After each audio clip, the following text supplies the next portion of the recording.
Good evening. I have 7 o'clock. I'll call the meeting to order. I ask the city clerk to call the roll, please. Mr. Jeff Elshoff. Here. Dr. Joel Schroeder. Here. Mr. Justin Smith. Here. Mr. John Welch. Present. Miss Diane Nguyen. And you have a quorum, Mayor. Thank you. For opening prayer, we have Pastor Gary Green from the Gospel Assembly Church in Bel Aire to lead us in prayer. Pastor Green. Thank you. God bless you all. It's a privilege to be here. Those who would join me, please, let's bow our heads together. Gracious Heavenly Father, author of love and life and all things good, referred to by so many different names in our community, we come before you humbly now. We ask, Lord, that your light, that love and guidance and wisdom will rest over our governing body here tonight. Not only as they make decisions, but guide them to who they seek for information, who they may ask help from. Father, we pray in the day we live for your hand on our community, for our police force. We pray for safety and peace in our community. For our governing body, I ask for peace and prosperity and good health. And for our honorable mayor, we ask for his health and peace and prosperity as well, Father. And now for our neighbors to the west and northwest, we humbly ask for your intervention to stop these fires. Send rain, Lord, and help.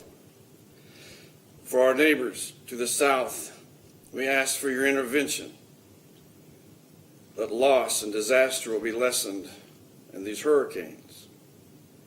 And for our whole nation, we ask you, Lord, humbly believing in you, to dry up this virus in this country and the world.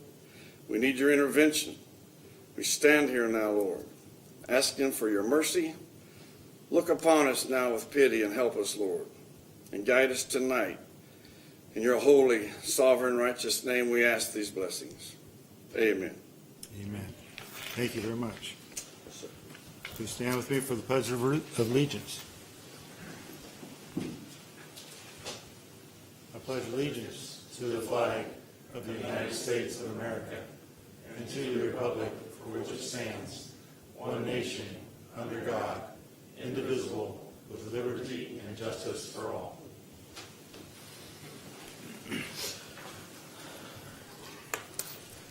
Move on to determined agenda additions. The city manager would like to add item 11D to the agenda.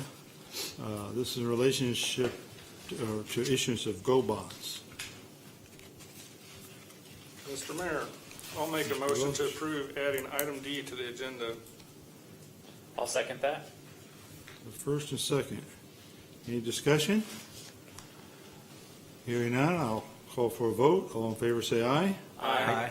Opposed, same sign. Motion carries 4-0. Move on to consent agenda. Before we move on, I wanted to just bring something up under the agenda additions, Oh, if I okay.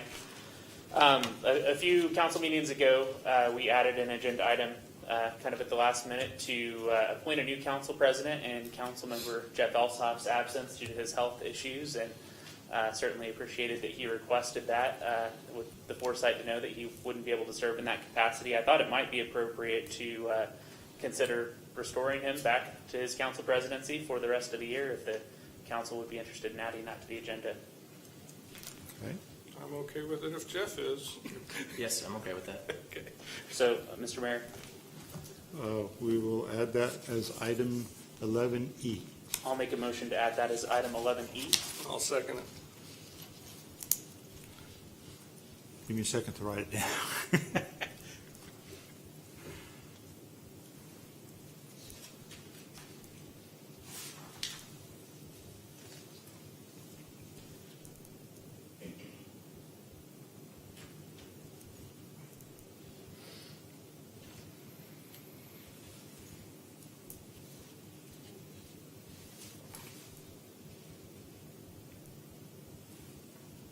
Okay, the motion was first proposed by Councilmember Smith.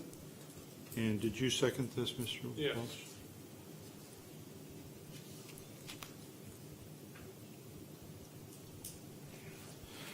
Any discussion? Hearing none, the motion is to add item 11E to the agenda. All in favor, say aye. Aye. Those opposed, same sign. I abstained, Mr. Mayor. You abstain? Okay, motion carries 3-0. 301. Have it correct, okay? Thank you for that, Councilman Smith and Councilman Welch. Councilman Schroeder.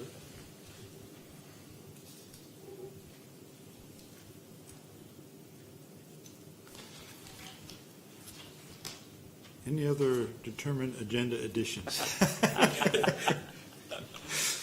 Okay, hearing none, we will move on to the consent agenda, which contains only the minutes of the September 1st council meeting.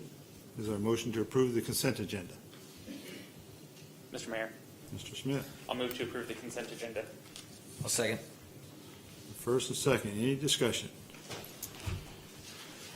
Hearing none, we'll take vote. All in favor, say aye.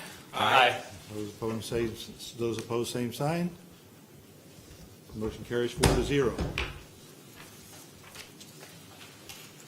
Item 7, approval of appropriations ordinance. This period is low, typical for basic operations. Is there any questions for the city manager? Mr. Mayor, I motion to approve appropriations ordinance 20-17. Second. First and second, any discussion? Hearing none, I'll go for a vote. All in favor, say aye. Aye. Opposed, same sign. Motion carries 4-0. We have no city requested appearances, so we'll move on to citizen concerns. I have been a little remiss on citizen concerns, and I need to correct some behavior of my own, okay? The rule is citizens do need to go to the podium and speak into the microphone so they can be heard at home. Our last meeting, I got home and had a text because I just left my cell phone at home about people not being able to hear at home. And so I will correct that and insist that people move to the podium if they want to address the council. And secondly, I do set a timer for these on my phone, and if it goes off and anyone is speaking, please wrap up your statements so that we can move on to be efficient in our meeting. So we won't keep on. We'll give you time to go on and finish your thought, but I'm not going to let you ramble for another 5 minutes, okay? So just so everybody understands what we're doing there, and we won't have any issues. And this is not because Betty is our first citizen, but it's just coincidental that she is the first one here. And the only one that has submitted a card, so Betty Martini. Certainly. It's fogging up my glasses. Good evening, Mayor and council members and staff. I'm here tonight on behalf of the Senior Club Incorporated. A little history of the Senior Club Incorporated. They started when we first moved to the second City Hall. The city moved from there in 1985 at 45th and Auburn. After that, the City Hall sold.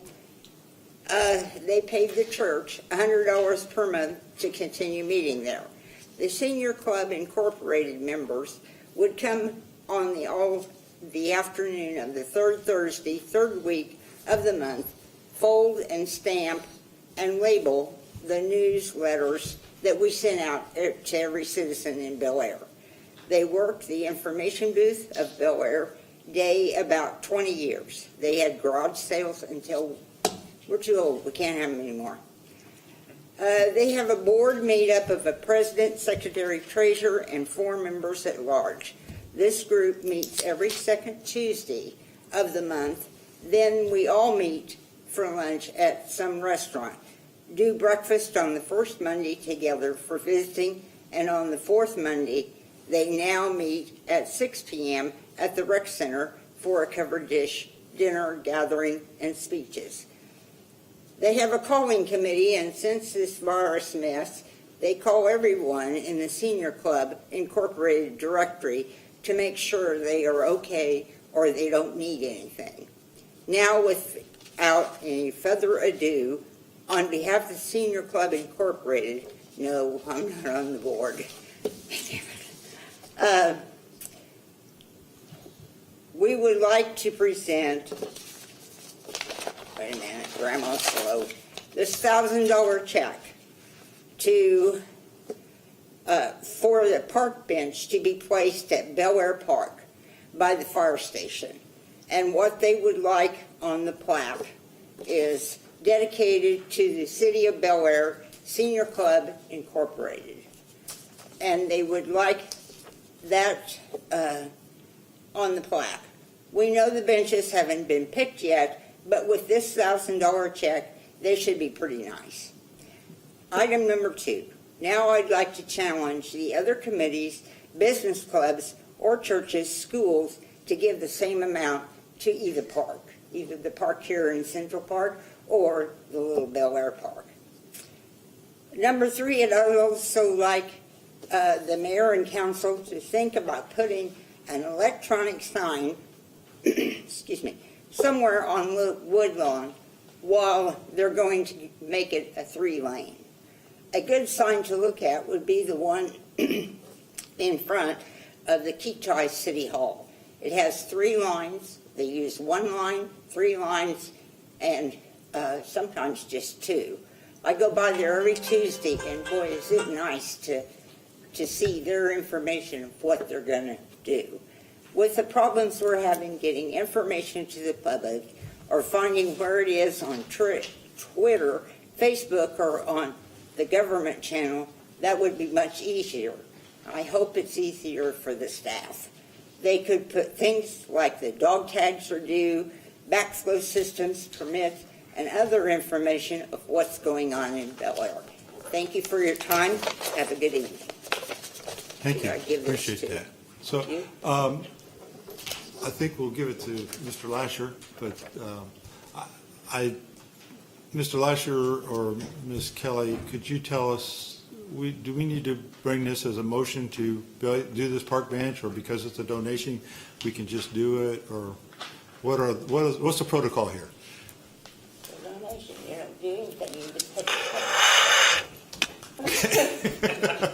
It's made out to the city of Bel Aire. I don't know who signed it. Okay, thank you. Yes, Mr. Mayor, I do believe you can hold off on any motion activity until it gets processed and set aside. Okay. For the council to determine what to do with it. So I'll Okay. follow up with Ted, the finance director, and then let you know.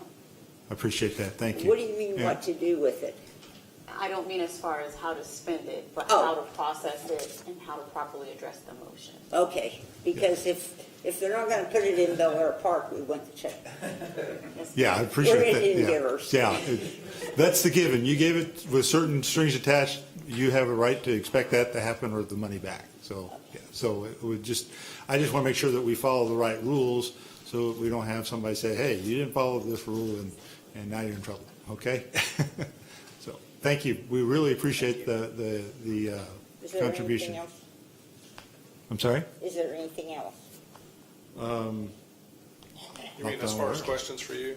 I would like to know how we're going to put a sign on Woodlawn, though. There's no place to put it that I can think of. Why not at Because we'd have 45th and Woodlawn? Well, It's we where have they to have put that old electricity rat and- trap trailer, Are you thinking about a temporary sign then, like the No. KDOT uses? permanent, But we don't own any of that land. electronic. Mr. Lasher. Yes, so actually we've discussed that at the staff level, that a good location is going to be where, with the 3-lane, the frontage that's right along Bel Aire Park is going to go away. And so the park will actually be able to expand up to the right-of-way. And so that would be a good location, that would get it close to the road. The city owns that as part of Bel Aire Park. And you could put it right there as close as we could to the right-of-way and pull electricity from the park. So that would be the location I would recommend. And Sounds good is to the me. sign self-contained then, so that you can, how do you program it? I don't, Yeah, so there's different types of sign sizes, and of course it comes with cost. There are some that you can have, like Ms. Martine said, there are 3 lines and that you program it there. Obviously, what we would prefer is one that we could program at City Hall, and it would send the message there and update it and things like that. Probably going to cost a little bit more, but But yeah, we had thought that we would maybe look at, from the staff level, when we're looking at what we're going to do with that additional park space, bring some ideas to you with some costs when we get to that point. Okay. Great, thank you, appreciate that. That's a good idea, I like it, and I think we should, if we can, we should do it. Well, I just thought that we're redoing Woodlawn. Everybody goes down Woodlawn, except maybe the people further west, they come 37th. Well, we got a sign there at the bank, but it won't say anything except Bel Aire. And if people go down there and they even drive down there probably to see the messages. Because I'm telling you, I'm not a computer guru, but I can't find that stuff on the computer. Maybe I just don't know how to do it, but anyway. Okay. Very That's good. it. So thank you. Appreciate the input and appreciate the donation. Thank you very much. You're welcome. City Clerk, do we have any other comments from citizens? Thank you, Mayor. We do not have any comments. We did not receive any. Okay, thank you. Appreciate it. Moving on to council member reports. Let's start with Councilmember Schroeder. I have no report. Mr. Elsaw. I have no report, Mr. Mayor. Mr. Smith. I also have no report. It's unanimous, I have no report, Mr. Mayor. Okay. Well, unfortunately, I do. But it's hopefully short enough. First of all, everybody has probably seen that Drives Rock Road, that project is now complete and painted, so with striping and all that. I know a lot of citizens don't get over that side of the town, and so everybody should know it is done. And I really did appreciate the leaders in Wichita and thank them for getting it done. It benefits both the citizens of Wichita and the citizens of Bel Aire. I did attend a WAMPO meeting virtually on September 8th. WAMPO needs volunteers for the September 24th and 26th for their 2020 annual bicycle and pedestrian count event. So I can get contact information for anyone that is interested in helping with that counting event. KDOT shared some interesting county comparison data on traffic crashes that I thought was important. So Johnson County has about 85,000 more residents than Sedgwick County. The surprise is that in 2017, Sedgwick County had 56 traffic fatalities due to traffic accidents. Johnson County only had 30, and they're bigger in population. That's almost half. In 2018, we had 65 deaths. They had 21, only a third. So their number of crashes for those years was fairly consistent. It was 11,421 and 11,479, so not a lot of difference from year to year. Sedgwick County had 11,226 in 2017 and 11,606 in 2018, so an increase of about 400 crashes in 1 year. So Sedgwick County runs about 89% in seatbelt use, whereas Johnson County has an average of 95%. So I asked KDOT to dive deeper into the data to see if anything stands out to indicate what Johnson County is doing that Sedgwick County could do. For example, Johnson County has a lot more roundabouts than Sedgwick County. I know I go up there quite often because I have relatives up there, and sometimes I actually travel out of Kansas City because I have relatives up there. My wife likes to stay there, so with her sister. So is Sedgwick County seeing more T-bone type crashes that are resulting in deaths that Johnson County doesn't? Don't know. I can't answer that question. So this is just a possible factor. We need to know what the data says, and KDOT is very interested in understanding the differences. So hopefully we'll get a report here in the next couple weeks and find out what's going on. As many of you know, Bel Aire supported Wichita getting the $21 million grant for the North Junction project. So Wichita sent a note of thanks for our support through our city manager, and that was greatly appreciated. It was a great win for Wichita and all of us in this region. Glad to see this project moving forward. For those who get Senator Moran's weekly update, they may have noticed that he did not say anything about K-254 in the bill grant announcement. I sent a note to one of my contacts within his office expressing my surprise at this when Bel Aire, among other cities, was a sponsor of that grant because North Junction includes K-254. My contact was very apologetic and assured me that any future news releases about that project from Senator Moran's office will include the K-254 portion of it. So, the fourth item, we continue to see good news on the COVID data. Sedgwick County infection rate as of today is 5.9%. Hospitalizations are not going up. Deaths are about flat. I mean, we're still having them. That's kind of a given, but they're not an increase. There's not a spike any place. So, however, we must continue to maintain our diligence in social distancing, wearing masks when social distancing is impractical, and wash our hands frequently. We are gaining ground, but it is not a time to let our guard down. So, at that, I will move on to our city attorney for her report. Thank you, Mr. Mayor. First, Ms. Kelly, is your mic on? Yes, let me just move it. So I think it's a better angle over here. The county health order for COVID had some expansion. It's now requiring that bars and restaurants close at 11. Apparently, there's some voluntary language in there that now has been eliminated. And also, any kind of voluntary language on the county mask order is now eliminated, and both are required. Bars and restaurants that are open must close by 11, and the mask order is required in generally most cases, minus health exceptions and such. So those new revisions caused the order to last until October 21st. At that point, Dr. Min said he will review the status of cases and see if the numbers are going down, as the mayor said, and then, if necessary, make adjustments then. So, because Bel Aire chose to mirror what the county is doing, the mask requirement is in place here, as well as requirements on any bars and restaurants. Another item I wanted to bring up was October 13th is an important day for Bel Aire residents who are wanting to vote. For first-time voters, they have to register by this date. It is 21 days before the election. Those who are over 18 need to register by that date. For folks who want to vote via mail, they will need to request the form to vote in the mail online on this date by October 13th. And anyone who has moved, even if you moved within Bel Aire and you think, well, I'm still within the same district, you want to make sure you update that voter registration info so you don't have any issues when you get to the polls or when you request your advanced voting application. All of this can be done online. We just want everybody to know that the date is October 13th. Of course, election day is November 3rd. So I'm going to get that to the citizens. And that's all I have, Mr. Thank you. Appreciate that. City Manager. Thank you, Mayor. I want to talk about October 10th. It's less than a month away, but we're getting a lot of questions. And it's a popular day because we have the recycling and shredding day, and we have curbside cleanup. So we've already been getting questions here at City Hall, and I'm sure you've gotten questions out and about or from concerned citizens.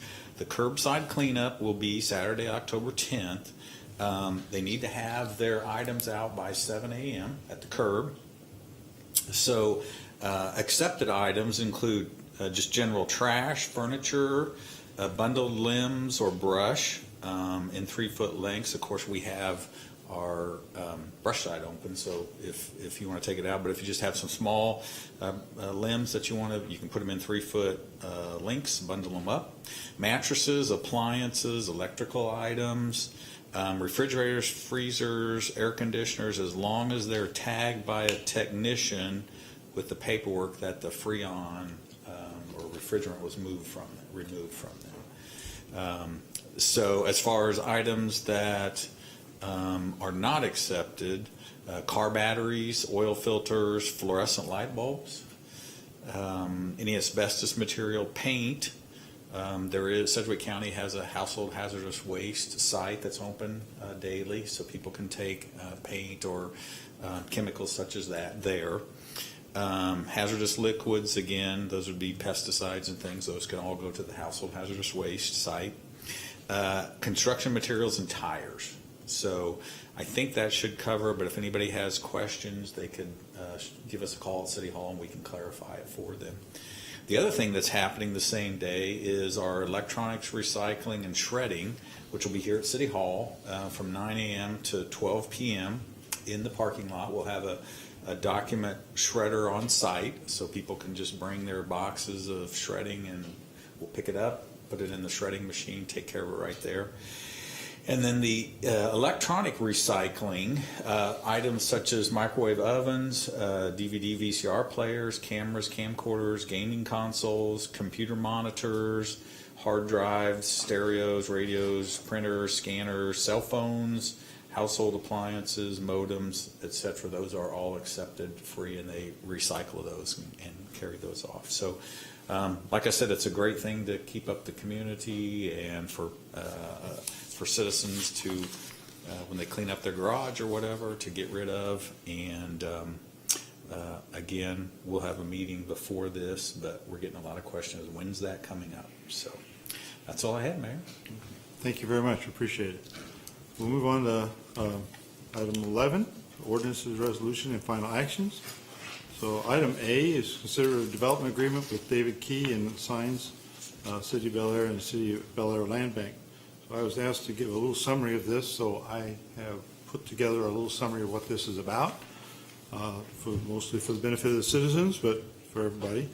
At our last land bank meeting on September 3rd, we approved the sale of all land across from City Hall, about 24 acres.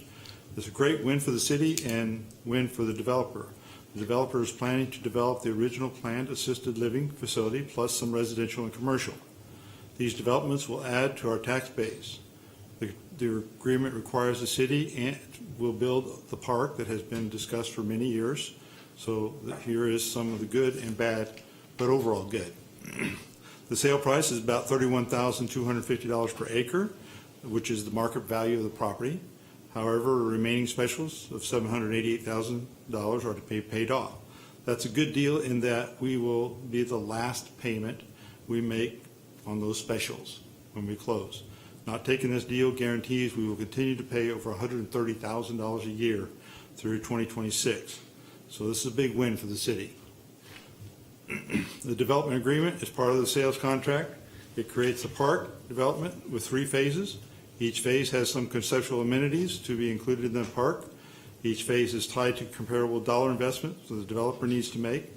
They begin a $625,000 development. We begin the first phase of the park for about $600,000.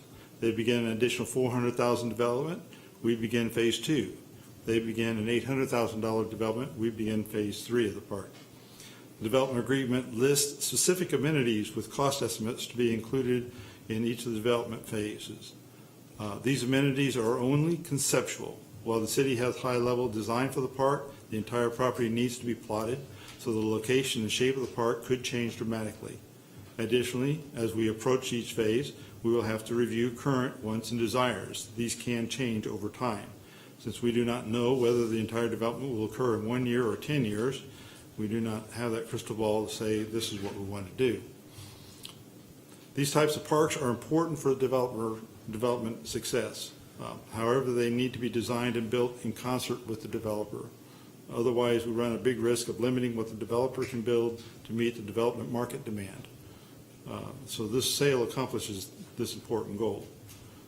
We estimate the developer needs to develop about $5 million in residential and $5 million in commercial to generate enough tax revenue to pay for the park. There is some risk in this, but this risk is much less than the risk of doing nothing. It is an exciting sale, and we will greatly enhance the city as the development progresses. It is not a field of dreams. There is teeth in this deal. The last piece for right now is for the city council to approve the development agreement. It has been approved by the developer and the land bank with the contract. So, do we have a motion to approve the development agreement? Mr. Mayor, I have a couple of comments. Okay. I think you misspoke. You said the price was $750,000 per acre, and it's actually $750,000 total. I don't think I said the price total. It was $31,250 per acre, Yeah, which is I think I read the wrong $750,000 amount. total. And the other thing is, we must stress that they do have targets they have to meet before we build anything in the park, which is better than the agreement we had before. where they just had to buy the land.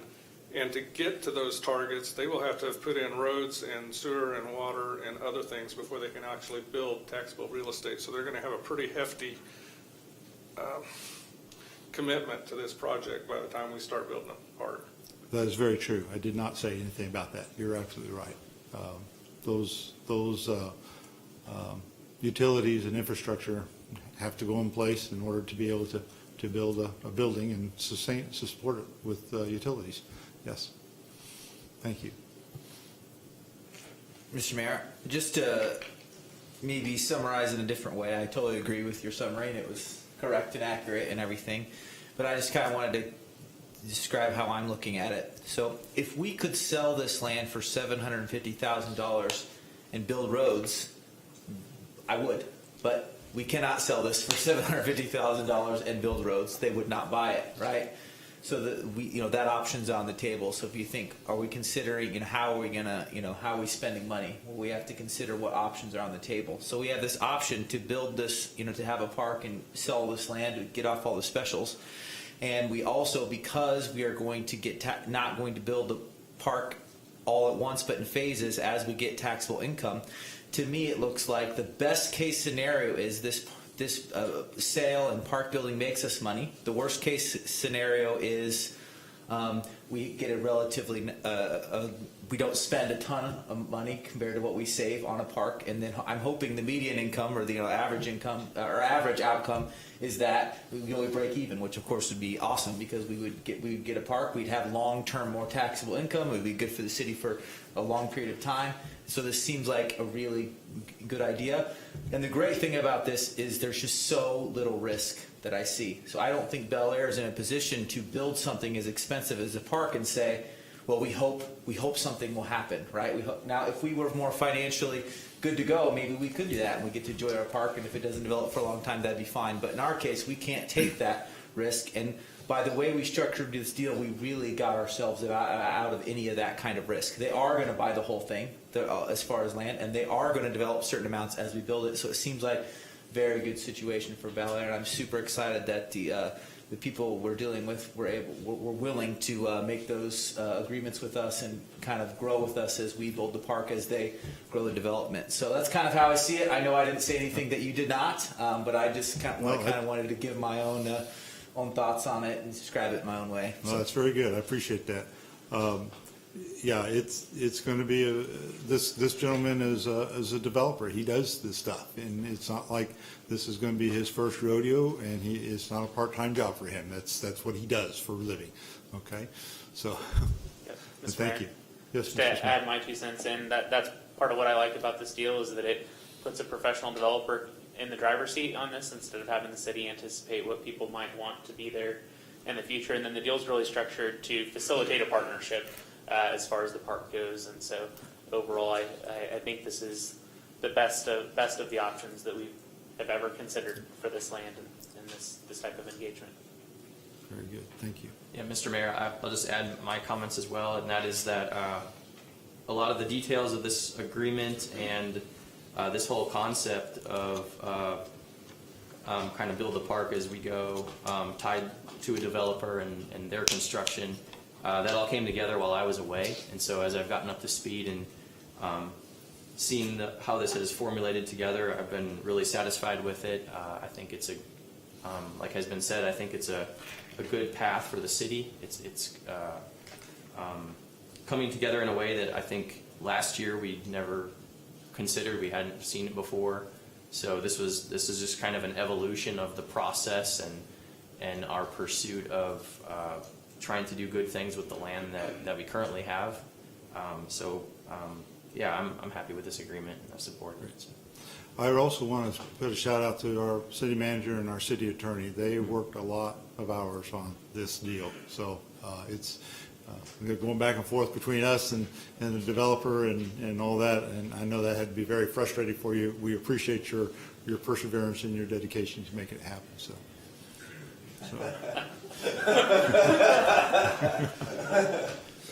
You're welcome, and don't make me do it again.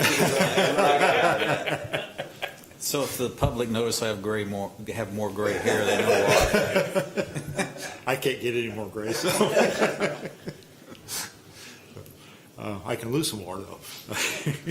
Mr. Mayor, So, yes, Mr. Smith. I'd like to make a motion to approve the development agreement with David Key and Assigns, City of Bel Aire, and City of Bel Aire Land Bank for Lot 1, Block 19 of the Central Park Edition to the City of Bel Aire and authorize the mayor to sign. Second. First and second, any additional discussion? Hearing none, I'll call for a vote. All in favor say aye. Aye. Opposed, same sign. Motion carries 4-0. Item B, Sedgwick County received about $99 million from the federal government in disbursement to the county for COVID-19 under the CARES Act.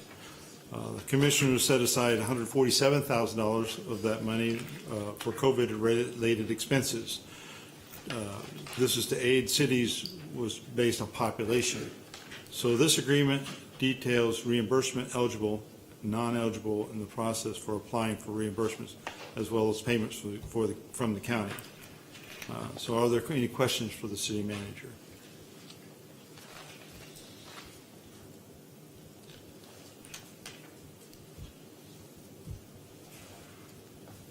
Hearing none, do we want to make a motion to approve this agreement?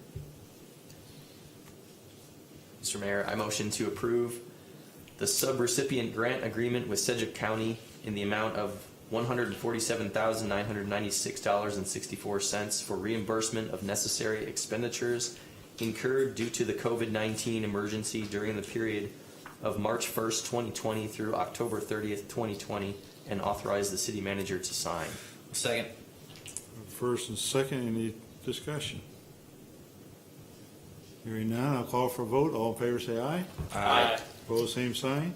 Motion carries 4-0. Item C, consideration and approval of quote for repairs on 53rd and from Oliver to Woodlawn. Our city engineer has identified a number of problems along 53rd Street between Oliver and Woodlawn. 2 new housing additions are beginning construction and the road needs repair. So Ann is here to explain the project and answer any questions. And there she is. She stuck around. Around I go.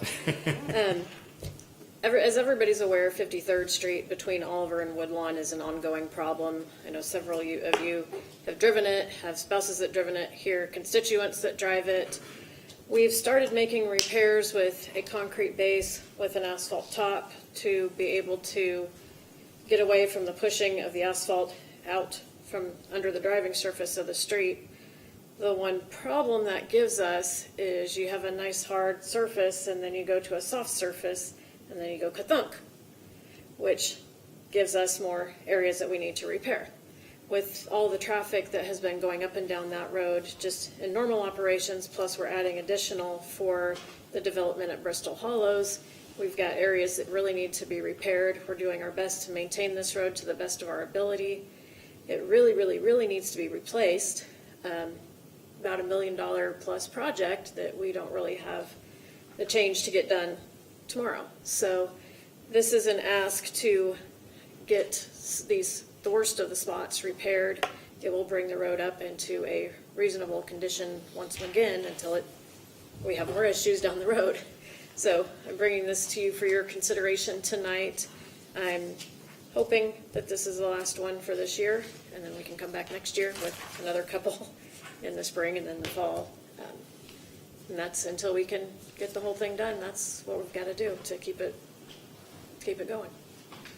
Well, I would just like to say, a few days before the agenda came out, I drove 53rd myself and saw a couple of those kind of dangerous spots, and it is dangerous because if you hit those and you don't see it, I mean, it's a car damaging event probably, or something worse. So I was happy to see this on the agenda.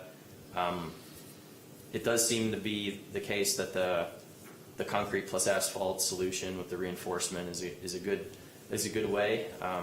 Maybe someday, hopefully sooner rather than later, we'll be able to do the whole road that way, and that'll fix this, give us a more permanent solution. But for now, we're kind of limping 53rd along because we've got other priorities, but 53rd is on that high priority list that we have over the next number of years. So I'm just glad that we're doing it. We have to do it, and I think we're repairing those spots in the best possible way to get the most value out of the money we're spending. So I'm happy with that.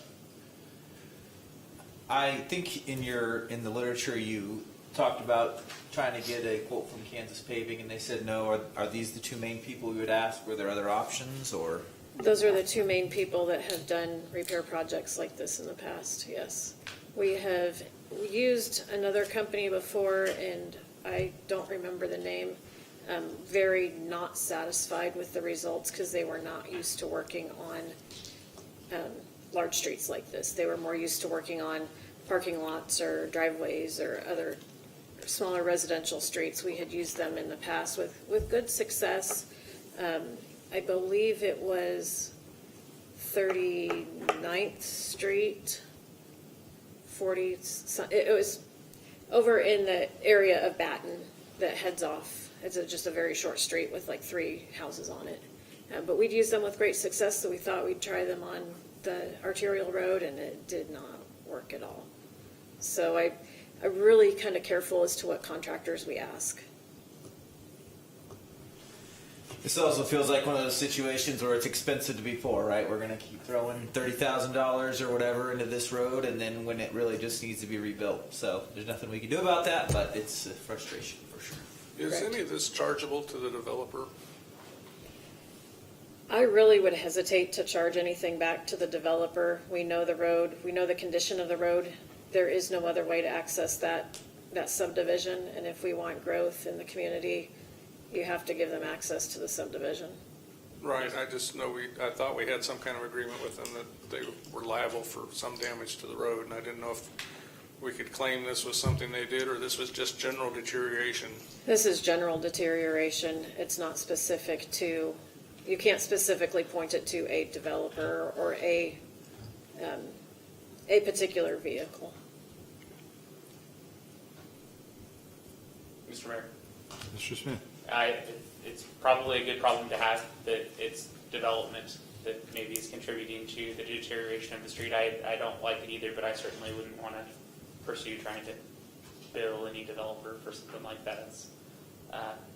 It's probably the best problem that we can have for deteriorating our streets. So I think that this is a great interim solution, or as good as we can expect. I appreciate that you did try to get multiple quotes, even if we only got one back. The effort is appreciated, and it seems reasonable to me. But I guess it's okay. I'd make a motion to approve the quote from PPJ Construction in the amount of $29,800 for repairs to 53rd Street from Oliver to Woodlawn, and authorize the mayor to sign. Second. First and second, Mr. Elsoff. Any additional discussion? Hearing none, I'll move on to a vote. All in favor, say aye. Aye. Opposed, same sign. Motion carries 4-0. Item D, which was added, and this is consideration of the following action. The city is in the process of issuing GO bond. The bond will include assessment for specials and requires a public hearing. This action meets certain bond requirements, so Kevin Cowan from Gilmore and Bell is here to explain the actions and answer any questions. Mr. Gilmore. Mr. Cowan. I'm sorry. Okay. Good evening. This is the first step in the process of issuing permanent bonds on a number of projects. And the last couple of times I've been here, we've talked about the beginning assessment projects and how that process again begins. And this is sort of the beginning of the end on various projects. And those projects relate to Rock Spring Edition Phase 5 and Rock Spring Second Edition Phase 2. And in 2017, a number of authorizing resolutions for paving, sewer, water, sidewalk, drainage improvements were adopted to have those projects move forward. Temporary notes were issued by the city in 2017 with 3-year maturity, which is pretty standard practice for the city. So we're approaching the maturity date of those temporary notes, and that's usually the triggering event to get into this assessment process. And the statute actually requires that once you know the final costs of these projects, that you will agree to the statement of final cost and proceed with these assessment proceedings. The maturity of the temporary notes is really the final cost item. So these construction improvements, paving and sewer and water, have been done for a couple of years, but the way the city handles this and the way it's provided by statute is the temporary note maturity and the interest on those temporary notes is the final cost item that, again, will trigger this phase of the assessment proceeding. So we're approaching that maturity date. Those costs have been assembled by the statement of final costs have been assembled by the finance director. That's part of what you're doing tonight, and this is always kind of a unique action. That there's not a resolution. It's a combination of things that we're asking you to do. One is to approve the statement of final costs on each of the projects. Two is to set a hearing date for a hearing on the assessments where property owners can get notice and come and talk about it. Authorize the publication of a notice of hearing and the mailing of that notice of hearing, and approve the initial assessment roll. It's not the final assessment roll. That's what you'll do after the hearing, is approve that. So again, we sort of combine all of that into one action tonight that we call phase one of the assessment proceedings, and that's it. There's a lot of detail if you dug into any of these documents where we have to describe what the project was, and then we have the statement of final cost that breaks out for each project, the construction, the temporary note interest, temporary note costs of issuance, all the anticipated bond costs of issuance, all these things that will form the final cost for each project. And that cost is divided as provided in each of those initial resolutions. It's usually a fractional basis, and that becomes the assessment that we're telling property owners you're going to be subject to, and we're going to have a hearing to talk about it. So again, first phase, quite a bit of detail, not quite as bad as last year where I think we had 22 projects that we were going from temporary note financing to permanent financing. This year we have 8, but that's really all I had, and I know you may have questions, so I'd be happy to address those. Would you explain what the benefit fee is that's on some of these projects? Yes. Really good question. So a number of years ago, well, I'll back up even further. State statute allows for certain improvements to be made that will benefit an area that's ready for development, but maybe also benefit areas that are not ready for development. And so it's been a number of years, probably 15, that sewer main and water main improvements were constructed going across Rock Road and east. Probably for Rock Spring Addition, maybe it was the very first phase of Rock Spring Addition. And so I think it was concluded at that time it would be prudent to size these improvements to serve a much larger area. Let's not just piecemeal it and get whatever that first phase needs. So there was a large sewer main and water main that was constructed to serve a very large area. And at that time, we identified in the initial authorizing resolution all of the property that could benefit someday if those properties develop. And so we involved some of the engineering. How are you sizing this when you look forward based on drainage and gravity sewer and all of that? What are the areas that could be served by this? So again, a number of years ago, an authorizing resolution was adopted. It was recorded of record. So anybody that's interested in property or developing property over there in the last 15 years would have seen, hey, this property is subject to a benefit fee.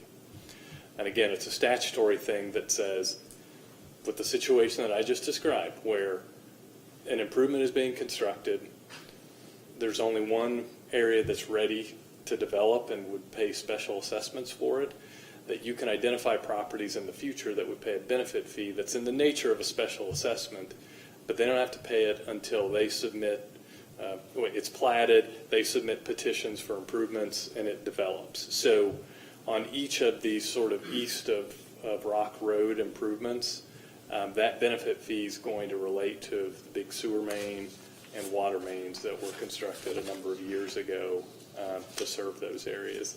And in each of the petitions from the developers on these projects, so it's just the water and sewer components of these, the developer signed off on what that benefit fee was going to be. And it's, if you see, we'll just use Rock Spring Sanitary Sewer Phase 5. The benefit fee is $9,900. That's for all of the lots. So the $9,900 gets divided among all the lots, and it becomes a fairly small number. That's the good news. It was expensive to run the sewer main and the water main over there, but as so much of that area has developed, they get these benefit fees, and it's not too onerous of an addition to their special assessment. But again, statute says you can do it when it's this sort of main improvement that's going to serve a large area, and it's thinking about the future. You're not ready to develop, and we're not asking you to pay a special assessment now, but when you do develop and you do tap into this water and sewer, you're subject to a benefit fee. I'll add that the statute allows the city to impose the benefit fee just up front. And so in 2017, when the petitions were submitted, the city could say, well, you're tapping into this water and sewer main, write us a check for the benefit fee. But the city doesn't do that. It's contemplated all along that they want to collect this from property owners in the same way they're collecting all the other special assessments. So we included it as a separate line item so it's clear what it is. And again, the statute allows us to collect it as a special assessment, and so we do it. It's really a unique statute. So it said you could say pay us up front. We've talked in other contexts about, well, maybe they don't want to include it as a special assessment. Maybe the developer just agrees to pay you at some point, and that's somewhere in between. And the weakness of that is if they pay up front, you have the money and they satisfy their obligation. If you spread it as a special assessment, it's enforceable as a special tax, and so you don't have to worry about collecting that. But if it's somewhere in between and you just have the developer's promise to pay, then it's kind of this unsecured obligation of the developer. And as I said, this seems to have worked really, really well as we go through time, and the city can, again, collect something from all these properties that are also benefiting from the sewer main and the water main that were constructed a long time ago. Thank you. So in summary, it really helps the city get reimbursed for some of the costs that we've incurred in those developments. I mean, it doesn't fully reimburse us, but it does help. Very good point. And our statute is actually, it's a good statute. Not all of our statutes are good statutes or make clear kind of how you want to handle things. But this statute says if the city at large has a city at large component, which a lot of that sewer main and water main were, because we were just going to assess that first phase of the development, and the rest of it was going to be a city at large obligation as you go along and you have further development. But the first thing the benefit fee can do is pay back the city for what the city's costs have been. So every time there's a benefit fee item, you're right, it's either going to cover outstanding bond payments on the water and sewer main, or it's going to, once we get past the maturity of those, which is probably coming up in a couple of years, it will all just reimburse the city for what you paid in the past for those improvements. So, yeah, really good point. Thank you. Mr. Mayor? Mr. Smith. I have some questions on the schedule. So, I haven't had a ton of time to look at this since we've added it to the agenda. And lot one doesn't mean a whole lot to me without the context of a map. So that might have been helpful. But I'm noticing, looking at this, that lot one on the first page of the Schedule 1 is getting charged $4,700 for paving. And then if you go down to lot 12, it's $14,000 for paving, which seems, it's 3 orders of magnitude, or 3 times the cost there. What drives that? Is that right?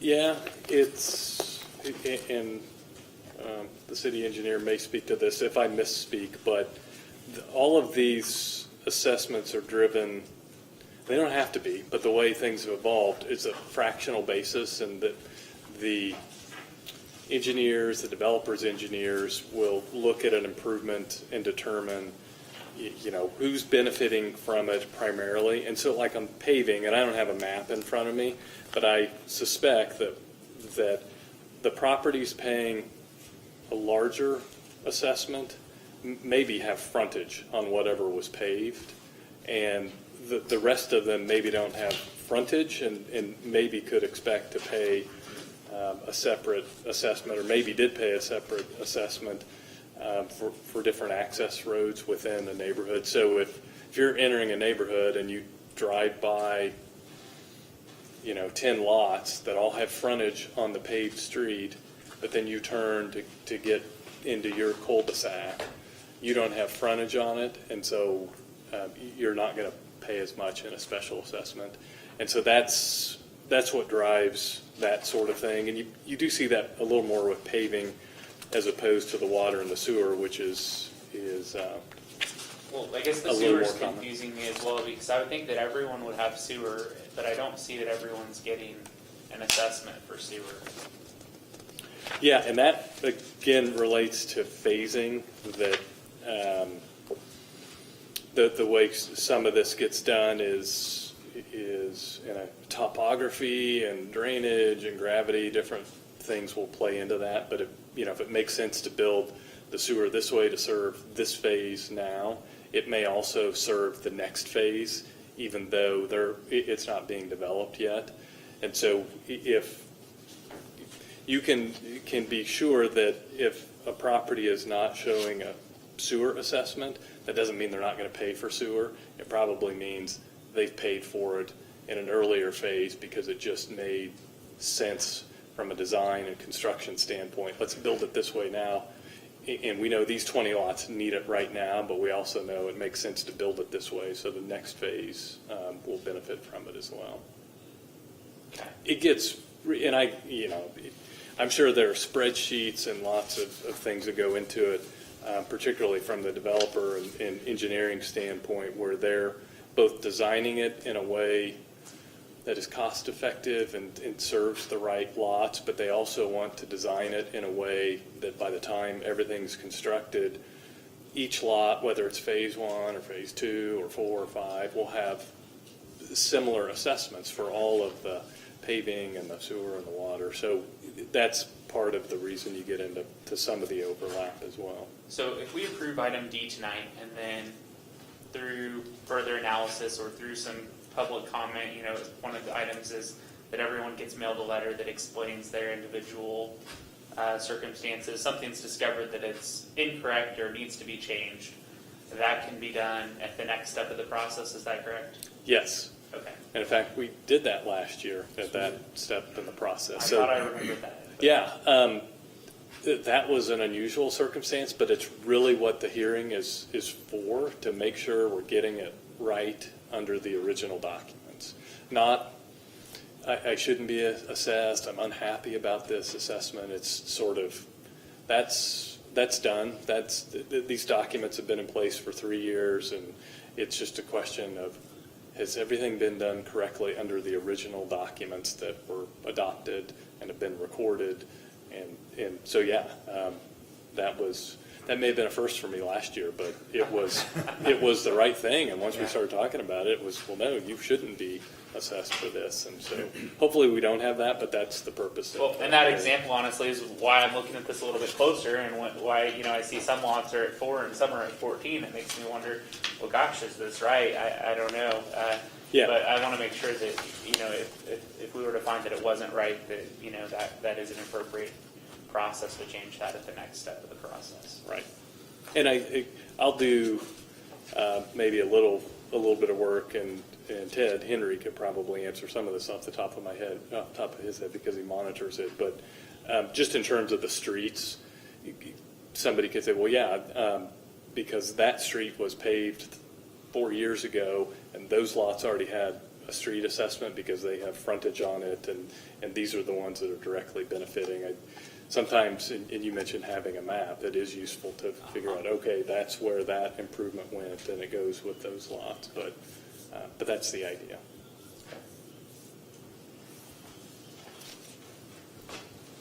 Any other questions for Mr. Gowan? Mr. Mayor, Mr. Schroeder? I'd like to motion to approve the Approval of the statement of final cost assessment roll certification, notice of public hearing and form of notice of hearing and statement of cost proposed to be assessed. Established September 29th, 2020 at 5:30 to meet for the purpose of hearing any and all written or oral objections to the respective assessment set forth therein.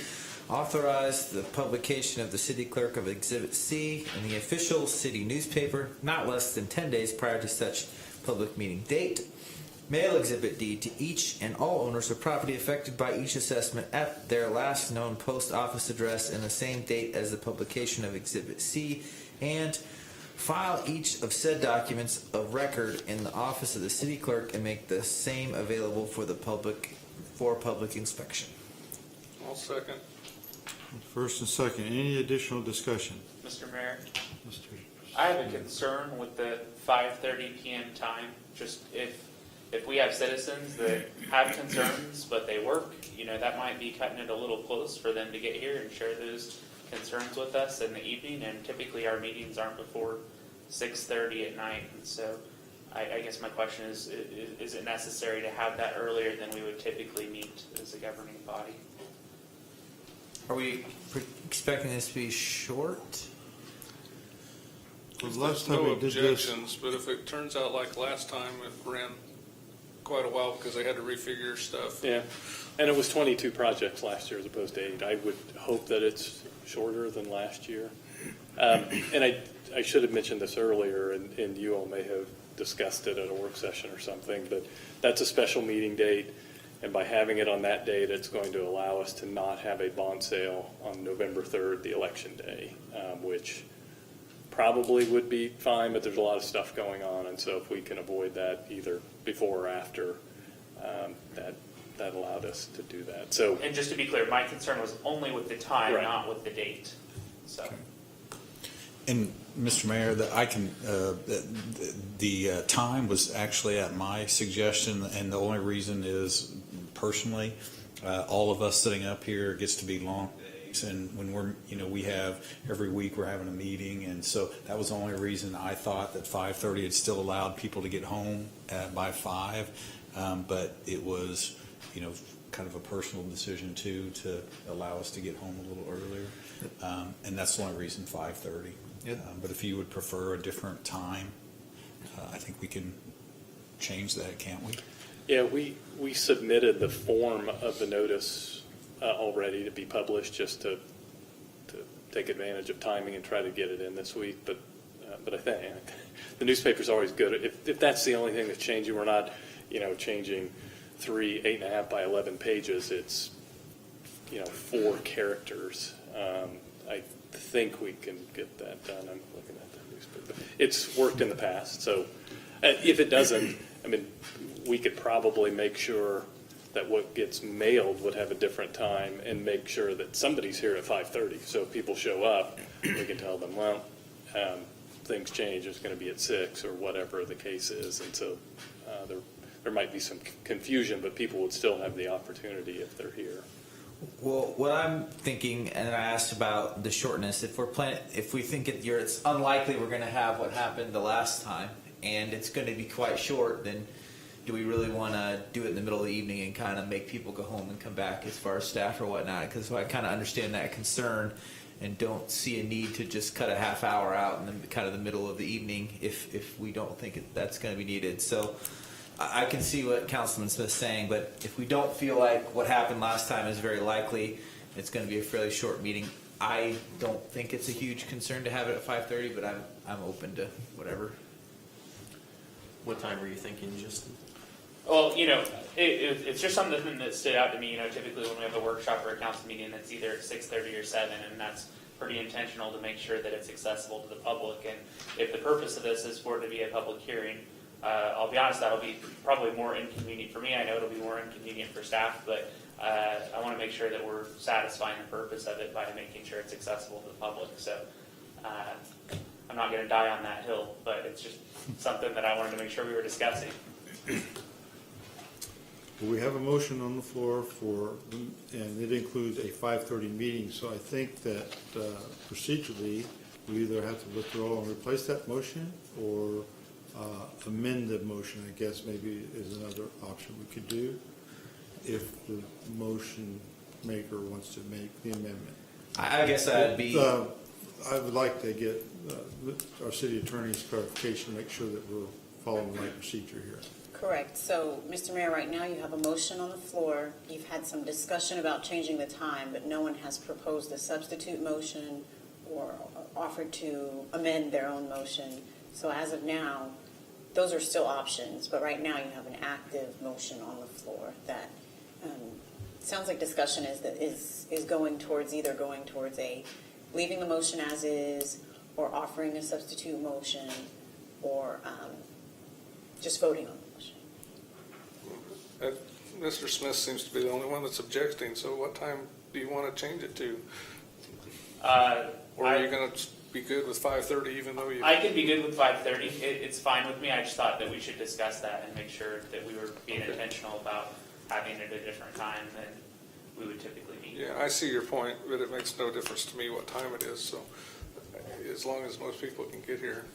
I think it's a good point. I mean, I think if it's an unusual time and the reason is to make it a little more convenient for staff and the council, I think we do need to lean towards making it as convenient as possible for the public. I think we've been pretty consistent with that, just as a city and as council. And I'd support changing the time. I don't know if sliding it back just another half hour to 6 o'clock is better, or 6:30. I guess 6:30 is more consistent with what we have done in the past. So, Well, if we make it the same time as council meetings, it should be 7.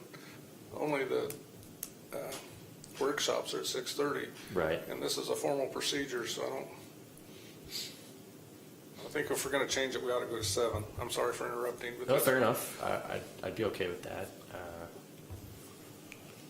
I don't care at all. So Okay. Mr. Mayor, I'll make a substitute motion to change it to 7 p.m. Or propose an amended motion to change it to 7 p.m. Yes, or Mr. Mayor, if you would consider, is Councilmember Schroeder in favor of that amended motion? Because we want to figure out if it's friendly or not. yeah, that's fine. Okay, so I think Mr. Schroeder should amend his motion then, not bring in a substitute, because we have a motion and a second, so we'd have to go back and either vote on it or amend it. So it's up to Mr. Smith. If he has the floor, if he would like to withdraw and let Mr. Schroeder go on and amend his own motion, that would be fine. But if you would like to have the motion considered as you presented it, then you would want to, regardless of what's happening, then you want to offer a substitute motion. I'll withdraw my motion to allow Councilman Schroeder to make his motion. I appreciate that. I am happy to amend my motion to change it from 5:30 meeting time to 7. Okay, I'll second the amended motion. Okay, so I have a motion, amended motion, and an amended second. Any additional discussion? Move the meeting to 7 o'clock on the 29th of September. Hearing none, I'll call for a vote. All in favor, say aye. Aye. Opposed, same sign. Motion carries 4-0. Item E is an additional agenda item to make a change in the council president to reinstate Mr. Elsoff now that he's back from his medical leave of absence, and so for him to be in that for the remainder of the year. I'm not trying to construct the motion. I'll let either Ms. Kelly construct it or one of you Mr. Mayor. do that. Yes, Mr. Smith. I'll make a motion to appoint Councilmember Jeff Elshoff as council president for the remainder of 2020. Second? First and second. Any additional discussion? I'll abstain from the vote, Mr. Mayor. Okay, thank you. Hearing But none? it is okay with you, right? It is okay with me. Yes. Okay, make sure we got that on record. Okay, good. Hearing that additional discussion, I'll call for a vote. All in favor, say aye. Aye. Opposed, same sign. Motion carries 3-0-1 with Mr. Elsoff abstaining. Thank you, fellow council members. Congratulations.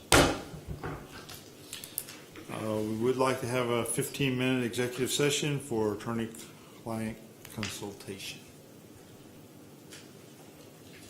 Mr. Mayor, Mr. Smith. I'll move to go into executive session for the sole purpose of discussing the subject of consultation with the attorney about proposed contract negotiations pursuant to the KSA 75-4319 exception for attorney-client privilege.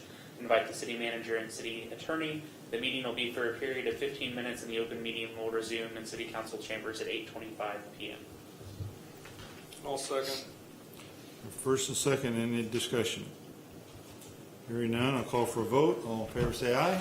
Aye. All opposed, same sign. We're in executive session. The motion carries 4-0.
held an executive session, no binding action was taken, and I think we may want to extend this executive session, and how long?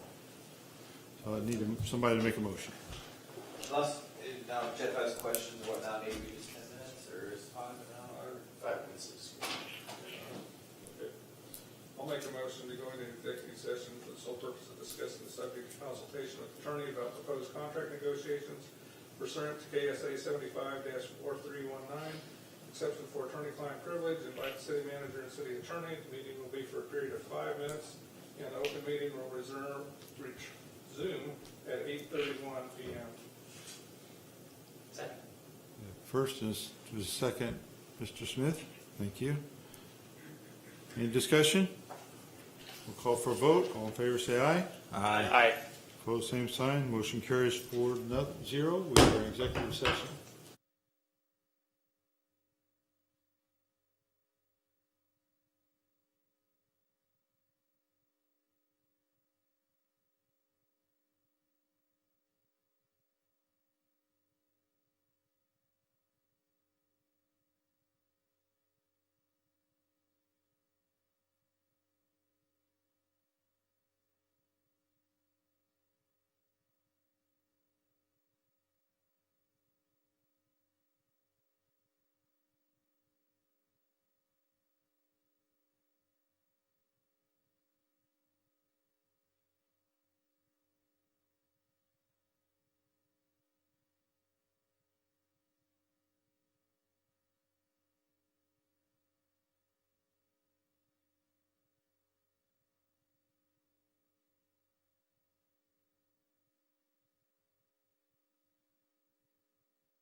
session, no finding action was taken.